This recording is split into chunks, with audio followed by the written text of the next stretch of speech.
warahmatullahi wabarakatuh.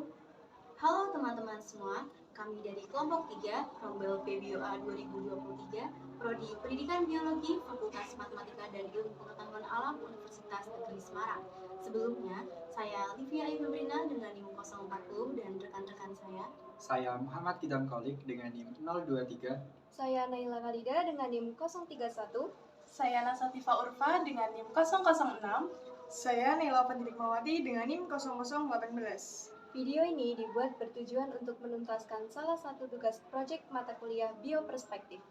Pada tanggal 20 November 2023, kami telah melakukan observasi di Laboratorium Kultur Jaringan dalam Laboratorium Biologi Universitas Negeri Semarang. Beberapa hal penting yang kita dapat dari hasil wawancara dengan narasumber Kak Takia dan Kak Siska angkatan 2019 yang sedang melakukan penelitian di laboratorium. Dalam lab kultur jaringan, konsep biologi yang dipelajari adalah bioteknologi. Sesuai dengan namanya, yaitu bio dan teknologi. Teknologi yang memanfaatkan peran dari makhluk hidup. Bioteknologi dibagi menjadi dua jenis, yaitu bioteknologi konvensional dan bioteknologi modern. Bioteknologi modern adalah aplikasi bioteknologi yang melibatkan rekayasa genetika ataupun teknologi. Kultur jaringan termasuk ke dalam bioteknologi modern. Pada dasarnya, kultur jaringan atau kultur in vitro adalah metode untuk mengisolasi bagian-bagian tanaman seperti sel, jaringan, atau organ yang ditumbuhkan di atas medium secara aseptik dalam ruangan yang terkendali di laboratorium. Sehingga bagian tanaman tersebut dapat memperbanyak diri dan meregenerasi menjadi tanaman yang lengkap. Prinsip kultur jaringan terdapat pada teori sel yang dikemukakan oleh dua orang ahli biologi dari Jerman, yaitu Schleiden dan Swan. Teori tersebut menyatakan bahwa sel tumbuhan bersifat autonom dan bersifat totipotensi. Sel bersifat autonom artinya dapat melakukan metabolisme, tumbuh, dan berkembang secara mandiri jika diisolasi tunas dari jaringan induknya. Sedangkan totipotensi diartikan sebagai kemampuan dari sel untuk tumbuh dan meregenerasi menjadi tanaman lengkap kembali. Yang kedua, menggunakan konsep praktikum langsung untuk membuat kultur jaringan dapat diterapkan dalam pembelajaran topik ini. Berikut adalah langkah-langkah dalam membuat kultur jaringan. Langkah pertama, membuat media tumbuh. Media ini menjadi faktor penentu apakah kultur jaringan berhasil atau tidak.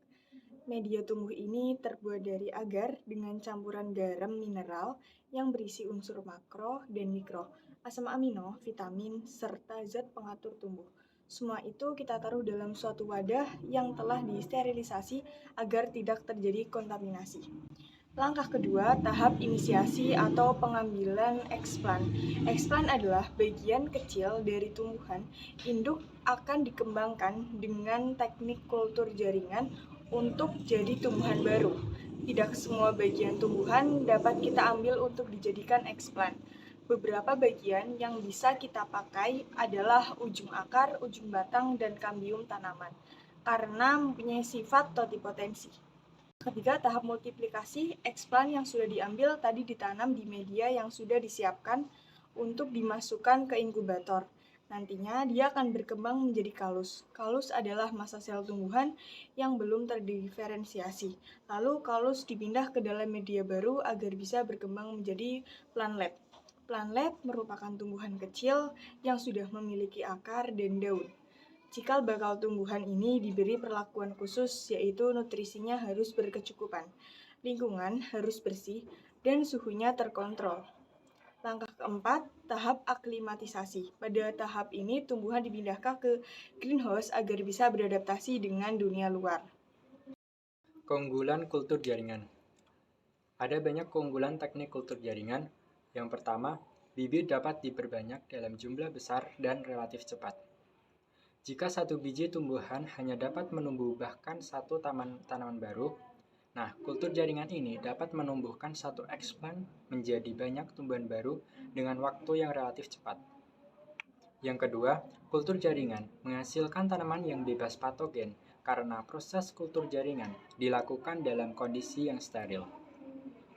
Yang ketiga, kultur jaringan menghasilkan tanaman unggul yang identik dengan sifat induknya, sehingga Jika induknya memiliki sifat yang unggul, maka hasil kultur jaringannya pun menghasilkan tanaman yang unggul seperti induknya.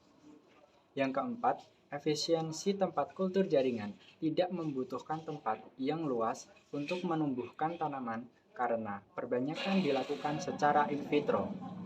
Yang kelima, pengadaan bibit tidak bergantung pada musim, sehingga meskipun cuaca tidak begitu menguntungkan, bibit tetap dapat diperbanyak secara kontinu. Yang keenam, tanaman yang dihasilkan dari kultur jaringan ini memiliki pertumbuhan yang seragam. Jadi, saat panen, buah dapat dilakukan secara bersamaan.